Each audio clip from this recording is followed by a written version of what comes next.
ተነብያቸው ወዲ ኢንዴክስ በሳቸው ዘመን የሌለውን ነገር የመጣውን ኸይር ስራ ኸይር ነገሮች ለሁለት ከፍለውታል። ቢዲአቲን ሐሰነቲን ወቢዲአቲን ሰይአ ብለው አንደኛው ጥሩ የሆነ መጤ ነው፣ ጥሩ ያላደለ መጤ ነው ብለዋል። ወሚን መሻሂር መን ذهቡ ኢላ ذلك ወደዚህ የሄዱት ታዋቂ ተሆኑ ዑለማዎች الإمام محمد بن إدريس الشافعي وعلى عندنا إمام الشافعي ناتشو بدعة الحسنة بدعة المذمومة بلو تناقروان أبو نعيم أحمد بن عبد الله الإصبهاني يتوقع أبو نعيم محدث ناتشو استاچوم هيديو بتال بزق أحمد بن حسين البيهقي إن البيهقي له ሁለት ከፍለውታል علي بن أحمد بن حزم إن ابن حزم ሁሉ هيديو بتال أبو حامد محمد بن محمد الغزالي محمد الغزالي بزق هيديو بتال عبد الرحمن بن علي بن الجوزي ابن الجوزي بزق هيديو بتال علي بن محمد الشيباني المشهور بن الآثير قدم ده تبالو ابن آثير بزق هيديو بتال إز بن عبد السلام سلطان الأولياء تبالو استاچوم بيك هيديو بتال يحيى بن شرف النووي استاچوم بزق هيديو بتال يموتون عام تمرتون አልቆጠርኩ ለማሳጠር ብዬ ነው እንጂ አመታቸውም ይጣል አህመድ ብኑ አብዱል ሐሊም ኢብኑ ተይሚያ በዙ ሄደውበታል። ሸይኹል ኢስላም የምትሏቸው ኢብኑ ተይሚያም ለሁለት ከፍለውታል።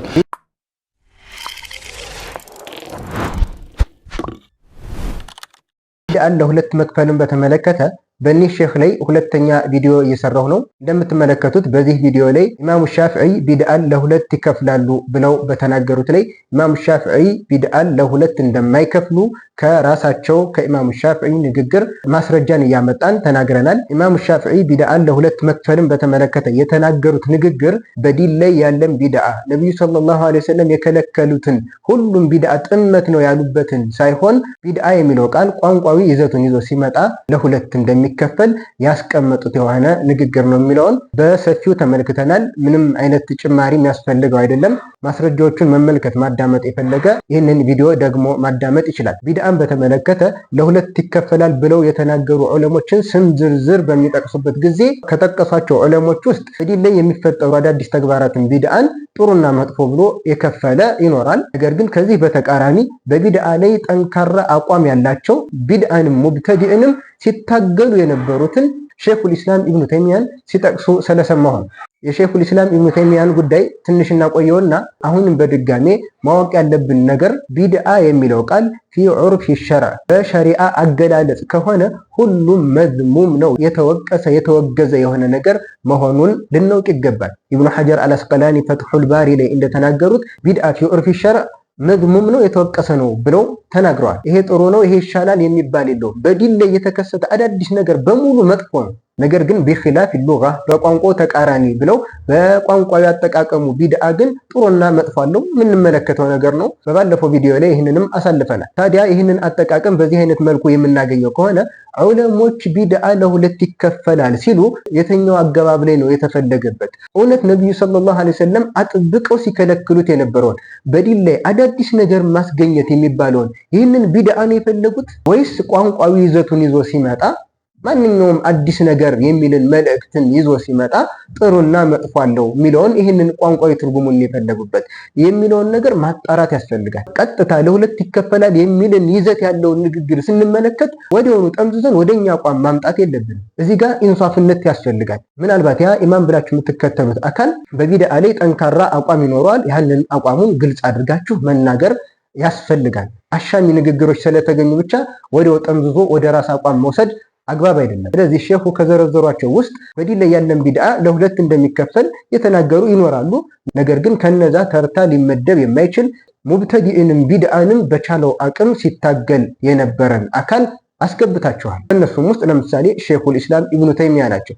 ልክ እንደዚሁ ኢብኑ አቢል ዒዝ አልሐነፊ እሳቸውንም አስገብታችኋል። እሳቸውም የከፋፈሉት ቋንቋዊ ይዘቱን በተመለከተ እንጂ ጥሩና መጥፎ የዲን ቢድዓ አለ ብለው አይደለም። ልክ እንደዚሁ ከተቃቀሷቸው ውስጥ ሌሎችን የምትመለከቱ በዚህ አይነት መልኩ የሚወጡ ይኖራሉ። ለማንኛውም ነገር ግን እንደ ቃኢዳ የሚታወቅ የሆነ ነገር ከላሙል ዑለማኢ ይስተደሉ ለሃ ላ ይስተደሉ ቢሃ የዑለሞች ንግግር ማስረጃ ከቁርአን ከሐዲስ ይፈለግለታል እንጂ እነዚህ ዑለሞች ይህንን ፈቅደውታል ተብሎ ማስረጃ አይደረግም። ይሄ እንደ ኡሱለል ፊቅህ አካሄድም የሚያስኬድ ነገር አይደለም። ዑለሞች ንግግር ማስረጃ ነው እንደሚፈለገው ከሊም ፈቅዶታል ስለዚህ ይሄ ነው ሐቁ ብሎ ደምደም የዑለሞች አካሄድ አይደለም። ሁለተኛ ሼኹን እንደሰማችሁት የዑለማ ዝርዝር ነው ያስቀመጡት ማለት ብዛታቸውንም እያሳዩ ነው። ብዛትንም በተመለከተ ሐቅ በብዛት የሚለካ አይደለም። ይህን ያህል ቁጥር የደረሰ የሐቅ ባለቤት ነው፣ ቁጥራቸው ትንሽ ከሆነ ደግሞ የሐቅ ባለቤቶች አይደሉም ተብሎ ሐቅ በሰው ብዛት በቁጥር ብዛት የሚሄድ ነገር አይደለም። ሰዎች በሐቅ ይመዘናሉ እንጂ ሐቅ በሰዎች ሊመዘን አይችልም። የተጠቀሱ ዑለሞችን በሐቅ መመዘን እንጂ ሐቅን በሰዎች ልንመዝን አንችልም። ከዚህ በተረፈ ሸይኹል ኢስላም ኢብኑ ተይሚያን በተመለከተ አይደለም የሸይኹል ኢስላም ኢብኑ ተይሚያ ኪታቦችን የቀራና በደንብ የተመለከተ ያጠና ይቀርና ስለሳቸው የሰማ ራሱ በቢድዓ ላይ ያላቸውን አቋም መገመት አያቅተው። ዲሌ አዳዲስ ተግባራትን እያስገኙ ጥሩ ቢድዓ ነው፣ ይሄኛው መጥፎ ነው፣ ይሄኛው ጥሩ ነው እያሉ የሚሉ አካላትን በኪታብ ደረጃ በሙናባራ ደረጃ በተለያዩ ነገሮች እንደሚታገሉ የሚታወቅላቸው ዓሊም እንጂ ነብዩ ሰለላሁ ዐለይሂ ወሰለም የከለከሉትን ቢድዓ ለሁለት የሚከፍሉ አይደሉም። ከዚህ ነገር ጭራሽ ሸይኹል ኢስላም ኢብኑ ተይሚያ የራቁ ናቸው። ነገር ግን በሸይኹል ኢስላም ኢብኑ ተይሚያ ላይ ይህንን ሊሉበት የቻሉበት የሆነ ንግግር አለ። መጅሙዕ አልፈታዋ በተባለ ኪታባቸው ሸይኹል ኢስላም ኢብኑ ተይሚያ ቢድዓ ለሁለት ይከፈላል ብለው የተናገሩ ዑለሞች ሐሳባቸው ይህንን ለማለት ነው ብለው እያስተካከሉ ባለበት ሰዓት ራሱ ኢብኑ ተይሚያ ለሁለት ይከፍላል ብለው ሐሳቡን አዛብተው ተረድተውታል። ሸይኹል ኢስላም ኢብኑ ተይሚያ ምን ይላሉ?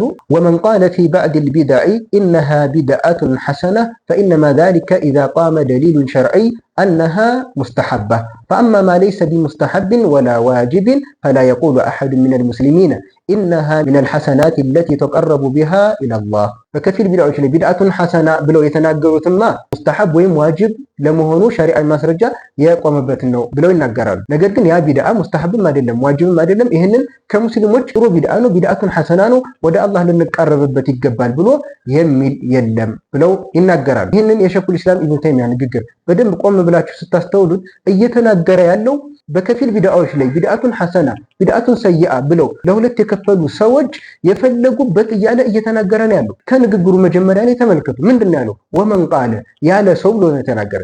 ወመን ቃለ እንደዚህ ብሎ ያለ ብሎ ሲነሳ ሸይኹል ኢስላም ኢብኑ ተይሚያ ምንን ያስዛል? እየተናገረ ያለው ቢድዓቱን ሐሰና ስላሉ ዑለሞች የፈለጉበት ይሄንን ነው ብሎ ሐሳባቸውን ግልጽ አድርጎ ለማስረዳት እየተጠቀመ መሆኑን እንገነዘባለን። ነገር ግን እንደዚህ የሚሉ ሰዎች አሉ የሚለውን ንግግር ወመን ቃለ የሚለውን ትቶ ራሱ እንዳለ አድርጎ ማቅረብ ይሄ የራስን ሐሳብ ለመደገፍ የሚደረግ ጥረት ነው። ሌላ ንግግሩ ላይም ደግሞ ቢድዓን ለሁለት የሚከፍሉ ሰዎች እያለ ይናገራል። ምን ይላል ሸይኹል ኢስላም ኢብኑ ተይሚያ? ኢዚል ቢድዓቱል ሐሰነቱ ዒንደ መን ዩቀሲሙል ቢድዓ ኢለል ሐሰነቲ ወሰይአ ላቡደ አን የስተሒበሃ አሐዱ ሚን አህሊል ዒልሚ አለዚነ ዩቅተዳ ቢሂም ወየቁመ ደሊሉን ሸርዒይ ዐላ እስትሕባቢሃ። ምንድን ነው ያለው? ኢዚል ቢድዓቱ ዒንደ መን ዩቀሲሙል ቢድዓ ኢላ ሐሰነቲን ወሰይአ። ቢድዓን ለሁለት የሚከፍሉ ሰዎች ዘንድ በመጀመሪያች ንግግር ምን ታስይዛለች? እየተናገረ ያለው ስለራሱ አቋም ወይስ ይሄንን ስለሚያደርጉ አካሎች? ይሄ በጣም ግልጽ የሆነ ንግግር ነው። ስለዚህ የዑለሞችን ንግግር ቀስ ብለን ለማለት የተፈለገውን ነገር በደንብ ማስተዋል ይጠበቅብናል። ምክንያቱም አንደኛ በዛ ኢማም ላይ ያላለውን ነገር የሱ ያልሆነን ነገር እያስጠጋንበት ነው ያለው። ምንም እንኳን የኛን እንዲገጥም ከማድረግ ፍላጎት አንጻርም ቢሆን በኢማሙ ላይ ያላለውን ነገር አቋሙ ያልሆነን ነገር እያስጠጋንበት ነው ያለው። ስለዚህ አሁንም ቢድዓን በተመለከተ በተለይ በሸይኹል ኢስላም ኢብኑ ተይሚያ ጉዳይ ላይ የተነሳው ሐሳብ ስህተት ነው። ሸይኹል ኢስላም ኢብኑ ተይሚያ ከእንደዚህ አይነት መንገድ የጠራ ነው። ይህንን ሐሳብ ነው ለማስተካከልም ሲታገል የነበረው ሸይኹል ኢስላም ኢብኑ ተይሚያ በተለያዩ ኪታቦቹ ላይ።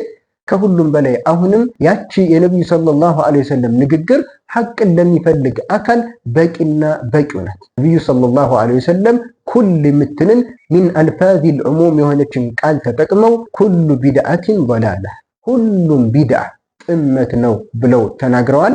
ማንኛውም ነብዩ ሰለላሁ ዐለይሂ ወሰለም ሰሐቦች የማያውቁት ወደ አላህ እንቀርባለን ተብሎ የሚፈበረክ የሚፈጠር ቢድዓ በሙሉ ጥመት ነው። እዛ ስራ ባለቤት ስራው ተመላሽ ነው የሚሆነው አላህ ዘንድ ተቀባይነት አይኖረውም።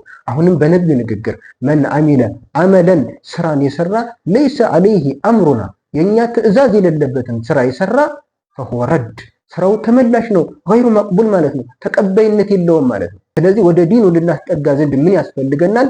የነብዩ ትዕዛዝ ያስፈልገናል። ከዚህም በተጨማሪ ከሁሉም በላይ ከተጠቀሱ ዑለሞች ዝርዝርም በላይ ደግሞ ሐቅ ይበልጥ ሊከተሉት ይገባል።